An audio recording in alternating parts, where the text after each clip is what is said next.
I'm a man who's trying to live from his heart, and so just before I get going, I wanted to tell you as a South African that one of the men who has inspired me most passed away a few hours ago. Nelson Mandela has come to the end of his long walk to freedom. And so this talk is going to be for him. I grew up in wonder. I grew up amongst those animals. I grew up in the wild eastern part of South Africa at a place called Londolozi Game Reserve. It's a place where my family has been in the safari business for 4 generations. Now, for as long as I can remember, my job has been to take people out into nature. And so I think it's a lovely twist of fate today to have the opportunity to bring some of my experiences out in nature into this gathering. And you know, Africa is a place where people still sit under starlit skies and around campfires and tell stories. And so what I have to share with you today is the simple medicine of a few campfire stories. Stories about heroes of heart. Now, my stories are not the stories that you'll hear on the news. And while it's true that Africa is a harsh place, I also know it to be a place that's people, animals, and ecosystems teach us about a more interconnected world. When I was 9 years old, President Mandela came to stay with my family. He had just been released from his 27 years of incarceration and was in a period of readjustment to his sudden global icon status. Members of the African National Congress thought that in the bush he would have time to rest and recuperate away from the public eye. And it's true that lions tend to be a very good deterrent to press and paparazzi. But it was a defining time for me as a young boy. I would take him breakfast in bed, and then in an old tracksuit and slippers, he would go for a walk around the garden. At night, I would sit with my family around the snowy, bunny-eared TV and watch images of that same quiet man from the garden, surrounded by hundreds and thousands of people, as scenes from his release were broadcast nightly. He was bringing peace to a divided and violent South Africa, one man with an unbelievable sense of his humanity. Mandela said often that the gift of prison was the ability to go within and to think, to create in himself the things he most wanted for South Africa: peace, reconciliation, harmony.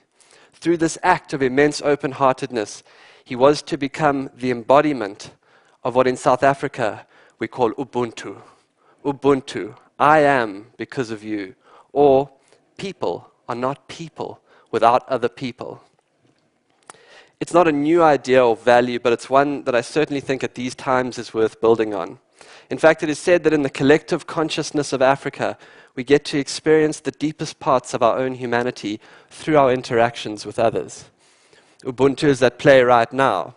You are holding a space for me to express the deepest truth of who I am. Without you, I'm just a guy talking to an empty room, and I spent a lot of time last week doing that, and it's and it's not the same as this. If Mandela was the national and international embodiment, then the man who taught me the most about this value personally was this man, Solly Mhlongo. Solly was born under a tree, 60 kilometers from where I grew up in Mozambique. He would never have a lot of money, but he was to be one of the richest men I would ever meet. Solly grew up tending to his father's cattle. Now, I can tell you, I don't know what it is about people who grow up looking after cattle, but it makes for uber resourcefulness. The first job that he ever got in the safari business was fixing these safari trucks. Where he had learned to do that out in the bush, I have no idea, but he could do it. He then moved across into what we called the habitat team. These were the people on the reserve who were responsible for its well-being. He fixed roads, he mended wetlands, he did some anti-poaching, and then one day we were out together and he came across the tracks of where a female leopard had walked. And it was an old track, but for fun he turned and he began to follow. And I tell you, I could tell by the speed at which he moved on those pug marks that this man was a PhD level tracker. If you drove past Solly somewhere out on the reserve, you look up in your rearview mirror, you see he stopped the car 20, 50 meters down the road just in case you need help with something. The only accusation I ever heard leveled at him was when one of our clients said, "Solly, you are pathologically helpful." When I started professionally guiding people out into this environment, Solly was my tracker. We worked together as a team. And the first guests we ever got were a philanthropy group from your East Coast. And they said to Solly on the side, they said, "Before we even go out to see lions and leopards, we want to see where you live."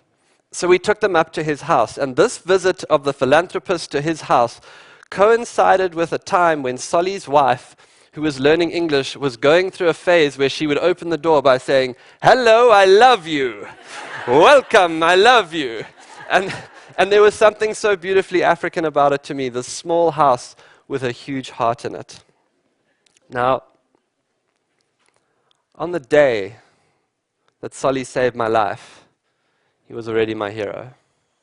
It was a hot day, and we found ourselves down by the river. Because of the heat, I took my shoes off, and I rolled up my pants, and I walked into the water.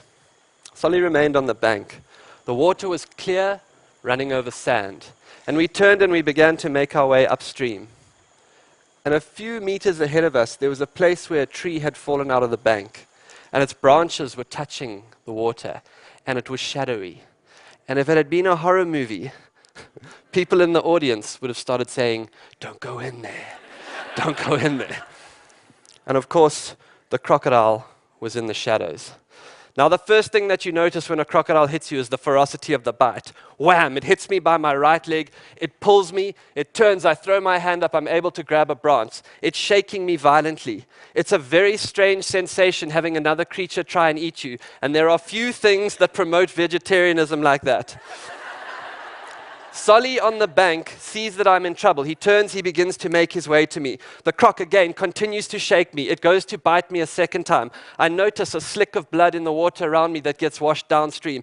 As it bites the second time, I kick. My foot goes down its throat. It spits me out. I pull myself up into the branches, and as I come out of the water, I look over my shoulder. My leg from the knee down is mangled beyond description. The bone is cracked. The meat is torn up. I make an instant decision that I'll never look at that again. As I come out the water, Solly arrives at a deep section, a channel between us. He knows, he sees the state of my leg. He knows that between him and I, there is a crocodile. And I can tell you this man doesn't slow down for 1 second. He comes straight into the channel. He wades into above his waist. He gets to me. He grabs me. I'm still in a vulnerable position. He picks me up and puts me on his shoulder. This is the other thing about Solly. He's freakishly strong. He turns. He walks me up the bank. He lays me down. He pulls his shirt off. He wraps it around my leg. Picks me up a second time. Walks me to a vehicle. And he's able to get me to medical attention. And I survive. Now, I don't know how many people you know that go into a deep channel of water that they know has a crocodile in it to come and help you. But for Solly, it was as natural as breathing.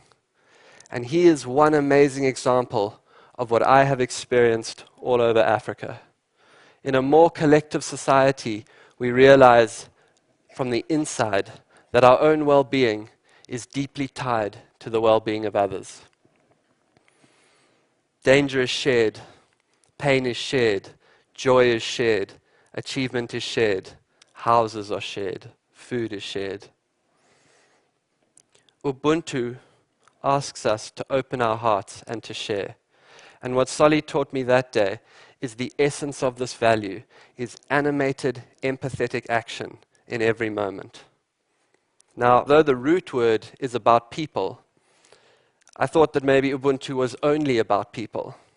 And then I met this young lady. Her name was Elvis. In fact, Solly gave her the name Elvis because he said she walked like she was doing the Elvis the pelvis dance. She was born with very badly deformed back legs and pelvis. She arrived at our reserve from a reserve east of us on her migratory route. When I first saw her, I thought she would be dead in a matter of days. And yet for the next 5 years, she returned in the winter months. And we would be so excited to be out in the bush and to come across this unusual track.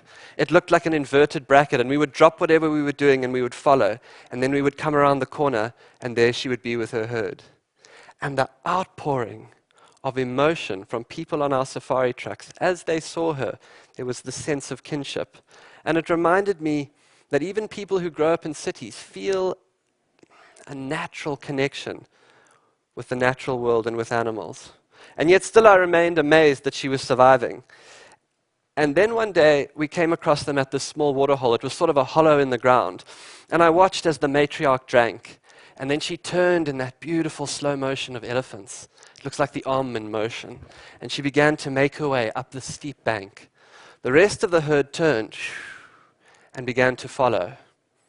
And I watched young Elvis begin to psych herself up for the hill. She got visibly, her ears came forward. She had a full go at it, and halfway up her legs gave way and she fell backwards. She attempted it a second time, and again halfway up she fell backwards. And on the third attempt, an amazing thing happened. Halfway up the bank, a young teenage elephant came in behind her, and he propped his trunk underneath her and he began to shovel her up the bank. And it occurred to me that the rest of the herd was in fact looking after this young elephant. The next day I watched again as the matriarch broke a branch, and she would put it in her mouth, and then she would break a second one and drop it on the ground. And a consensus developed between all of us who were guiding people in that area that that herd was in fact moving slower to accommodate that elephant.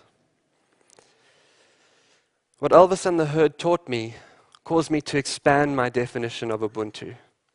And I believe that in the cathedral of the wild, we get to see the most beautiful parts of ourselves reflected back at us.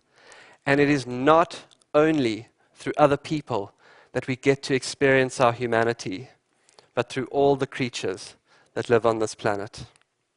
If Africa has a gift to share, it's a gift of a more collective society.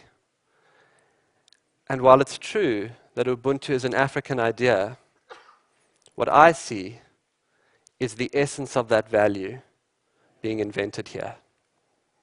Thank you.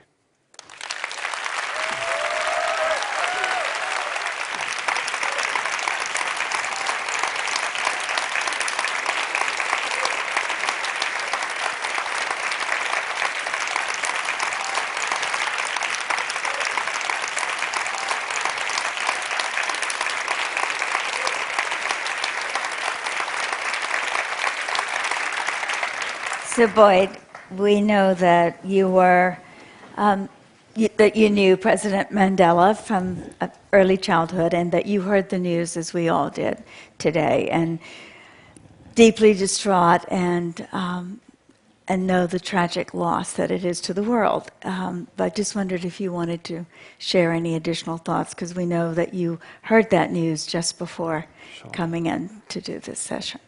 Yeah, thanks, Pat. Well, I'm so happy because it was time for him to pass on. He was suffering. And so, of course, there's the mixed emotions. But I just think of so many occurrences, like the time he went on the Oprah show and asked her what the show would be about. And she was like, well, it'll be about you. I mean, that's just incredible humility. He was the father of our nation.